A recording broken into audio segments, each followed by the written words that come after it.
Lumberjacks is sponsored by Echo, only professional grade with 5-year warranty. Crown, protect, maintain, save. Dickies, quality workwear since 1922. Yamaha, rev your heart.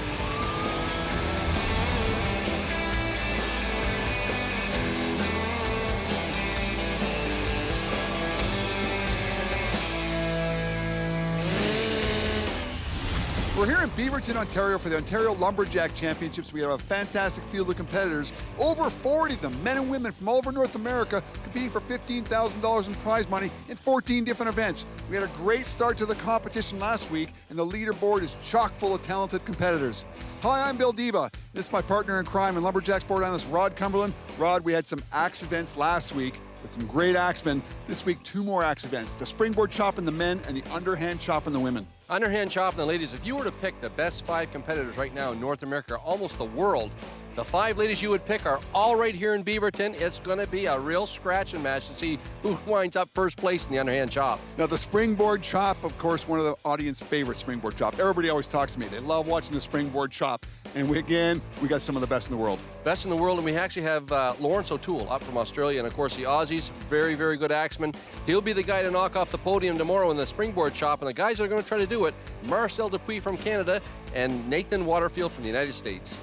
Well, it's good to have the Ontario Lumberjack Championships back in the calendar of the Lumberjack competitors. They've actually moved down the road after a 1-year hiatus from the Ramara Township in the little town of Brecken all the way down to Brock Township in the town of Beaverton. Right now, our leaderboard is Mario Burke and Calvin Willard at the top, but it's very early in the game right now. We're about to get started with the springboard chop, and we're going to be showing you the top 4 heats, and we got a lot of quality axemen in this field, starting with Jason Lenz and Calvin Willard in this first heat, and Jason Lenz got to be the guy to beat here.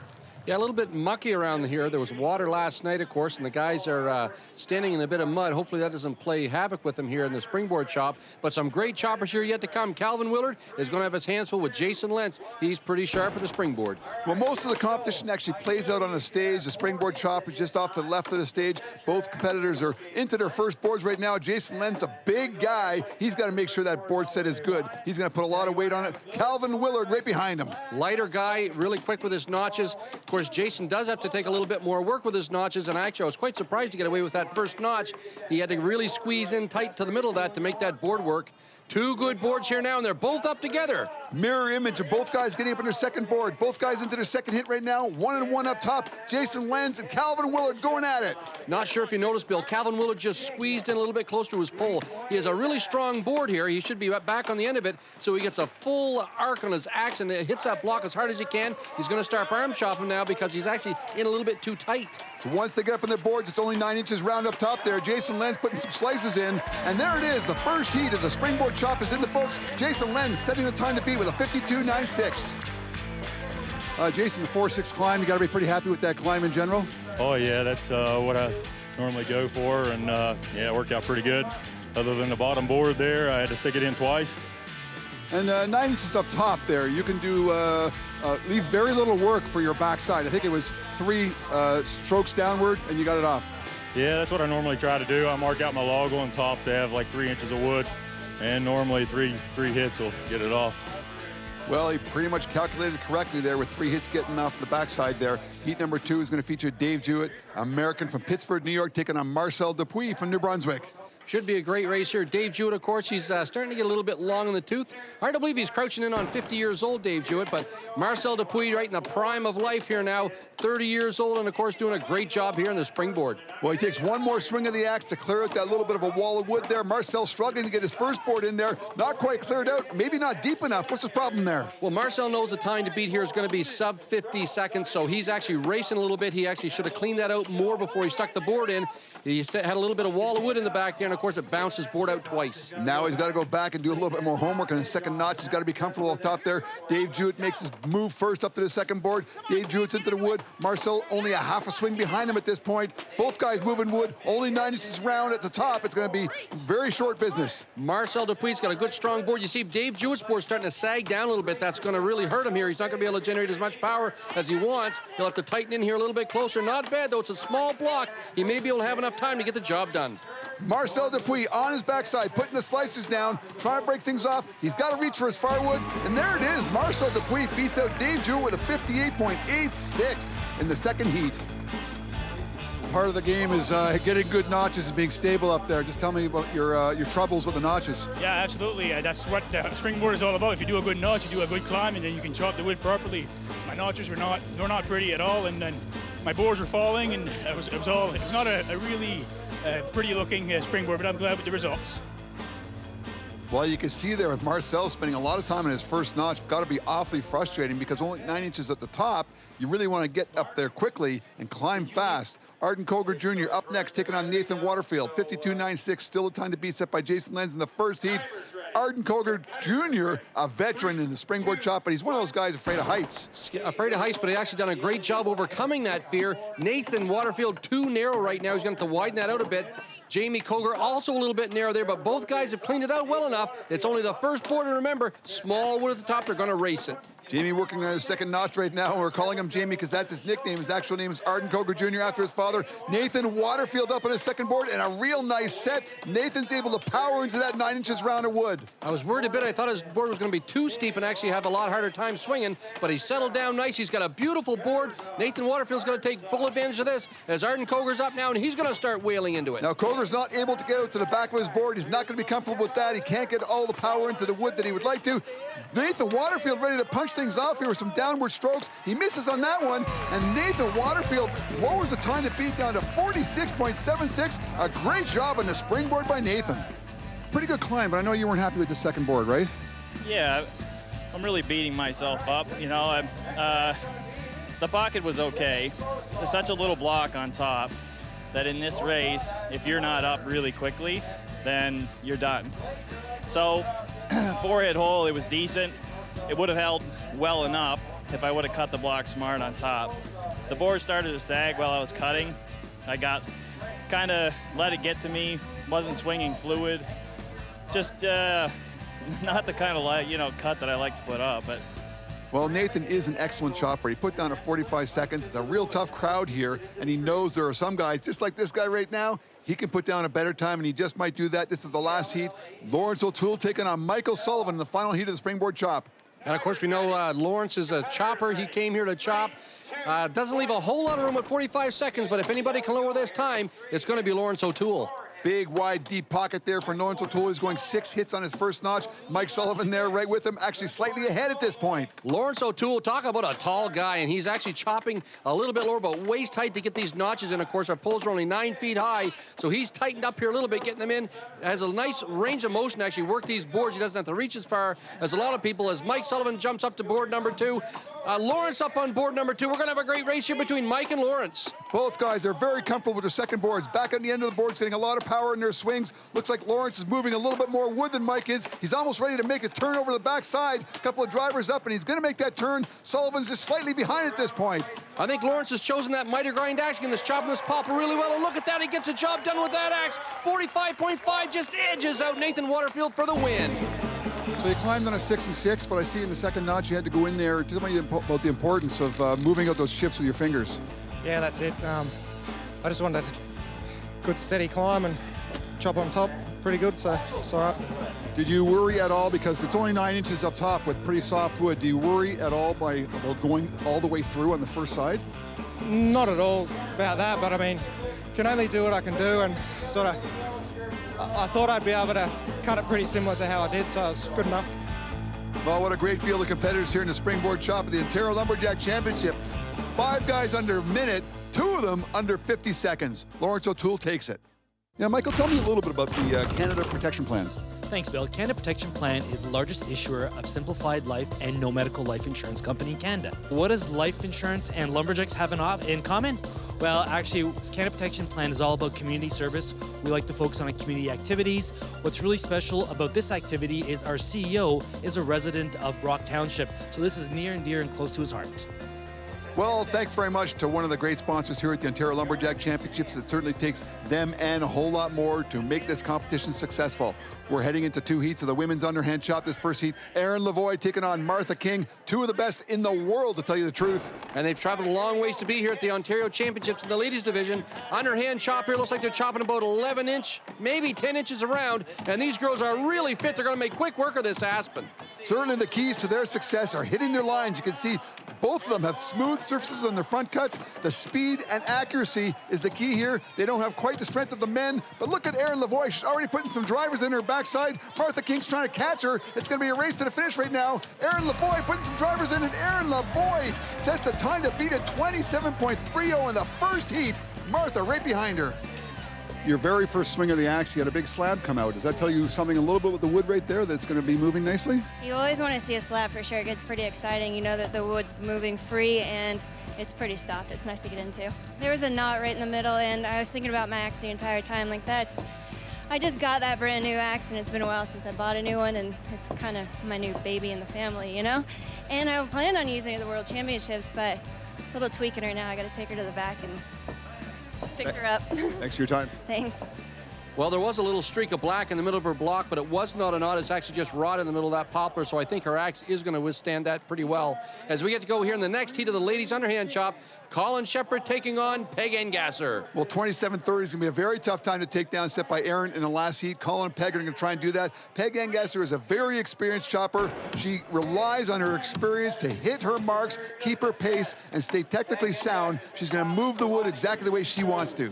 Both girls doing a great job here hitting their lines, but as you can see, the pace is off from the girls in the first heat as Peg Engasser gets into the small wood, and she's putting drivers in. Looks like she's ready to turn to side number 2, but oh, it looks like Colin has drawn a bone of a blocker. She's having a tough time getting these drivers in. Good pace by Peg as she makes her way over to the backside, and she's hitting her marks once again. A nice square pattern, working her corners, both on the bottom and the top, and she's going to put some drivers in very shortly. Looks like she's really outdistancing Colin in this one, but she's got to focus in on that time to beat here. She gets ready to drive, and it's Peg Engasser winning this heat in a time of 37.9. Not enough to catch Erin. On your front side, you seem to be a little bit indecisive as to when to turn. You took an extra chip, and you had, I think, 3 or 4 drives on your drive side. Was there some indecision on your front side? No, I knew exactly what I wanted to do when I did it, but when I did it, there was no wood left. Like, I took one more chip thinking I was going to take another drive, but I took the chip, and there was just, I couldn't even see anything under there, so I turned. So, yeah, you don't want to do that, but there was no wood. Well, the slow-mo replay tells a story there in that one. The tail of the tape. Heather Hyatt, the only Canadian in the top 5. Erin Lavoie takes first place in the women's underhand. Closed captioning is brought to you by 1867 Confederation Log and Timber Frame, Canada's leader in log and timber frame homes since 1979. This is living.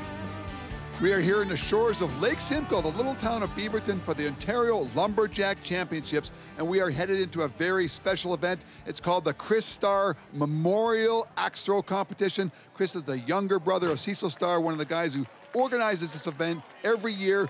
Right now, we have the 9th annual Chris Starr Memorial Axe Throw Competition, and over the years, it's been held in Canada, and it's been held in the United States. Coincidentally, every time it's held in the United States, an American has been winning it.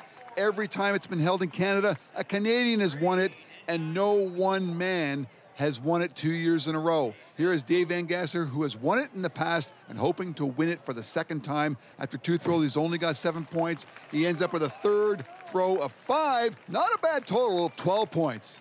Well, the Chris Starr Memorial Axe Throw, one of the premier events in axe throwing across North America. It usually does bring out the best, and Dave Engasser is one of those guys. A little bit of struggle here. I guess he just had an operation on his knee, so he's not actually retrieving his axe, and maybe that's throwing him off a little bit here. But nonetheless, not a, usually we see 4s and 5s out of him routinely. This 3 is not a characteristic throw for Dave Engasser. Now we've got 2 other throwers to come here in the finals. Earlier today, we had all the preliminaries done, all 40 men and women. We are here in the finals. We're only showing you the top 3. The other competitors are going to be Tim Keach, followed by Mario Bork. So once again, the total right now is 12 points to beat. And Tim Keach is a good friend of Dave Engasser, and you often see him in the finals of axe throw competitions as well. Well, Tim Keats throwing a pretty unorthodox axe here. You can see it looks like a single bitted axe. He's actually honed off the other side of the double bit on this thing. They would send him home packing in New Brunswick because you have to have both bits on the end of this. Tim Keats, he's got a 2-throw total right now of 8 points. Again, not very good throw for Tim. He misses the bullseye here as well, but we should comment on the size of the target here. Look how small that target is. Not only is it a small target, but the axe target is actually placed onto the stage, and they're throwing from the dirt track of the fairgrounds here. So they built a platform for the competitors to stand on, and they've got a little bit of a gap there between the platform they're throwing from and onto the stage. Tim Keach comes with a 3-throw total of 12 points, ties him with his good buddy Dave Engasser. We've only got one thrower still to come, and it's Mario Bork. The door is open for Mario to take this thing. 2 guys at 12 points right now is very beatable. It is very beatable, and Mario throws a first throw of 4 points. He'll feel good with that. If he can hone into this bullseye a little bit better, he can take first place. There's another throw of 4 points for Mario. Give him a 2-throw total of 8. The door is open. If Mario can get 4 for a tie, we're going to have a playoff. He can get 5. He's going to have the victory here and win the Chris Starr Memorial Axe Throw. And there it is, a 5 for Mario Bork. He wins the Chris Starr Memorial Axe Throw. Once again, we have another first-time winner in this event. It's an honor to win it, knowing Chris for a couple of years before he passed. Very happy to win it. And strong field, just threw 2 consistent 13, so I'm very happy with it.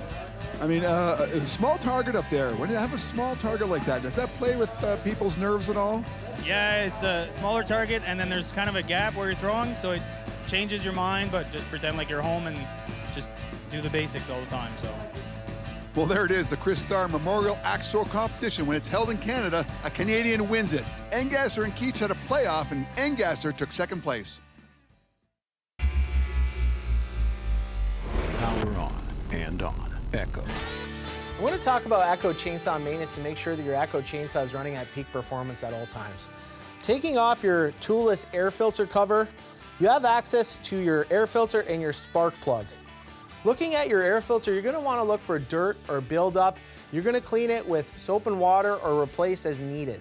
Moving on to your spark plug, you're going to want to take off your spark plug boot. Looking at your spark plug, you're going to look for signs of discoloration or carbon buildup. You can clean that with a wire brush or replace as needed.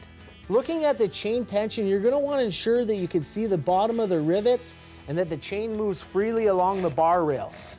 Anything you're going to need is available in this kit you can get from your local Echo dealer.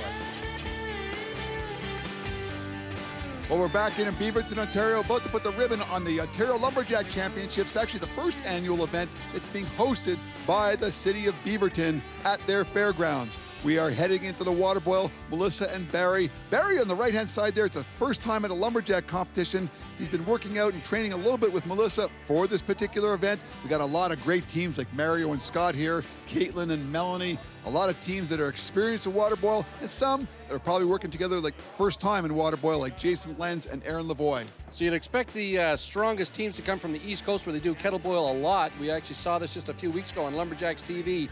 But when you get big names coming from Australia and all throughout the States, it makes for a hodgepodge here in the kettle boil because they're just grabbing guys and girls that they know can kettle boil to try to get a few more points towards their overall total here at the end of the day. And once again, if you haven't seen this event before at home, they are equipped with a block of cedar, an axe, some matches, and a tin of soapy water. And the reason why they put soap in the water is because when the water boils, it will boil over the edge of the can. It's a very exciting event. Traditionally at lumberjack competition, it always happens at once, exactly like we're going to see here. And sometimes it's a doubles event, sometimes it's a singles event. Here in Beaverton, it's a doubles, and away we go. Nice big blocks here that they provided by Cecil Starr here for the kettle boil. And of course, doing a great job here. Scotty and Mario right off the bat, all kinds. Look at that smoke already. Mario's got the matches going. He's got his fire started already, so they're not wasting any time at all. Looks like Ella and Tukendorf, Team Ontario there, they got all their wood being used right there. They're closed things in. Now they just got to get the wood going, get it going fast, and get it going hot for that kettle to start boiling the water. Another thing, again, we said last time we saw the kettle boil, people not putting enough wood on the side of the can that the wind is coming from to actually pull that fire back close to the can. So I see a few people making that mistake. All kinds of big shingles on this one here, but you see a lot of them not being able to contain the... Oh, well, at the 2:45 mark, you don't want to spill your can because that would put you completely out of the game. You have to go get a new can and start completely over. They got a great fire going right now, and it looks like they've got their can rebalanced. And of course, once you get all your wood on here, there's not much left to do but put the oxygen to it. You see Marcel Dupuis doing just that here. And of course, it's going to be the person that built the fire the best and is getting the oxygen on that's going to win this. Any second now, it's going to come up over. Here's the guys from the East Coast putting all kinds of air to it. Here's the Cantus, a gang from Ontario. Who's it going to be? 8 inches of water. You look at and there it is. They win it at 3:15. Melissa DeCantis and Barry Best at his very first Lumberjack competition ever. He takes the water boil. So apparently you don't need a lot of experience, you just need some good coaching. Is that accurate? I think so. I mean, Barry had a lot of natural talent, so he's been practicing for, a week, maybe 2 weeks now, and we brought him along, and it was totally worth it. It was a good call. Just tell me some of the tips that Melissa was giving you. Blow. Don't look her in the eye and just go. Just go. Keep your head low and blow. That's it. Did you do any building at all? I did in the beginning. Yeah, I did enough that I got it to a certain point, and she was splitting. Once she gets her rhythm going, I can let her do her thing. And I know that she starts piling on the sides, and we're good to go. She says to keep that fire going. That's all we got to go. Thanks for your time. Thank you very much. Well, a lot of good coaching there by Melissa DeCantis. They're actually co-workers at the City of Brampton in the Forestry Department, and Barry Best comes in and takes a little bit of cash to take home with him with a 3:15. And the crown pivotal point today focuses on DeCantis and Best winning the water boil and actually taking valuable points away from people like Lawrence O'Toole and Calvin Willard, who could have used them in the overall. And in the overall standings, we got guys like O'Toole, Willard, Bourque, Reed, and Sullivan all finishing in 2nd, 3rd, 4th, and 5th. Those are the guys that could have used the points in the water boil. Well, what a testament to the quality competitors in Eastern Canada right now. Marcel Dupuis from Memram Cook besting an international crowd and winning the Ontario Lumberjack Championships. And this is the first time the town of Beaverton has hosted the Ontario Lumberjack Championships, and we're certainly hoping they do it for years to come. But you can't do it without the help of special sponsors. Hey, what a great first annual event here in the fairgrounds in Beaverton, Ontario for the Ontario Lumberjack Championships. Hats off to Shannon O'Donnell, Cecil Starr, and the entire workforce in putting this together. Come back again next week when it'll be time for Lumberjacks.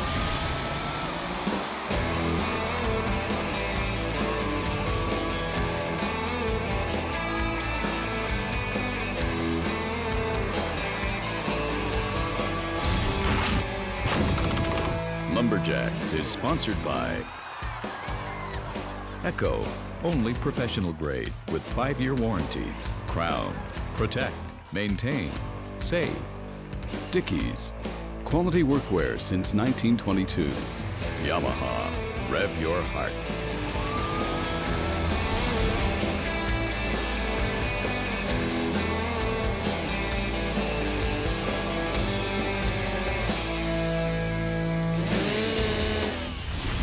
Notice in the hot saw competition, both the men and the women are carrying machines that are weighing 60 to 75 pounds, running over 90 horsepower with half-inch chains going at incredible speeds. On the rare occasion, these chains do come off these saws, and on the even more rare occasion, these chains may fly through the air.